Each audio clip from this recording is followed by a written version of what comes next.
willing ba kayong ibuwis ang inyong buhay para kay VP Sara Duterte?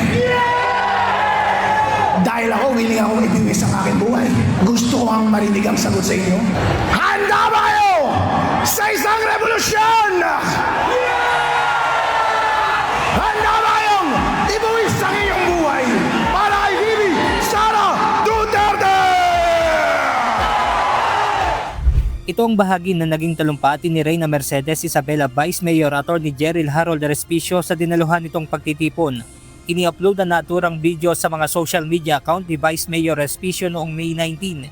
Kanina, naghain ng reklamo sa National Bureau of Investigation ang Cybercrime Investigation and Coordinating Center o CICC laban kay Atty. Respicio.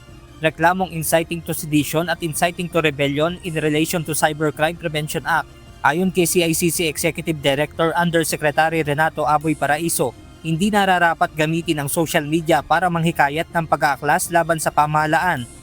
Uulitin ho namin, hindi ito hakbang para sikilin ang malayang karapatan ng ating mga kababayan sa kanilang pamamahayag at paglalabas na sa loobin. Ito ho yung ang threshold ho nito pag lumagpas na yung rights nila of expression and crosses the boundaries of eto na, inciting to sedition, inciting to rebellion, yung mga cybercrimes na ho natin.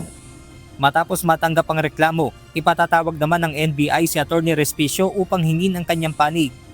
So, doon lang muna, ang gagawin nga natin, papasabwina si Atty. Respicio to hear his side. After that, we will make a recommendation and eventually, kung ano yung findings, we'll file a complaint to the Department of Justice.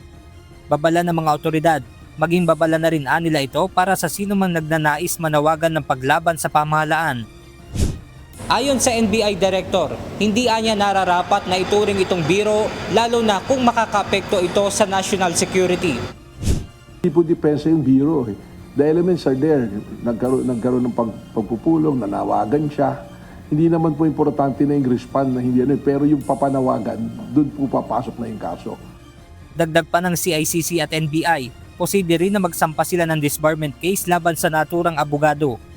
Pag tinignan mo yung elements ng mga crimes na binanggit namin, ando doon lahat pasok lahat. At isa siyang abogado. So, hindi rin maalis dito na maaari siyang kasuhan ng disbarment sa Integrated Bar of the Philippines. Paano pa ho ito? Commission na ho ng crime to. Diba? So, and you're correct. We will be filing disbarment cases sooner rather than later. Panawagan naman ng Presidential Communications Office o PCO na maging maingat sa pagpo-post at maging sa mga binabasa o napapanood, lalo na at laganap nila ang fake news sa social media. Pangalagaan din natin yung kapakanan ng bawat isa kasi nakakaapekto ho ito sa ating mga kabataan, sa ating mga mamamayan, the way we speak, the way we think. Minsan nagiging sang-ayon na po sa napapanood natin at nakikita natin ay yung pala ay false information na po. Benedict Samson, UNTV News and Rescue.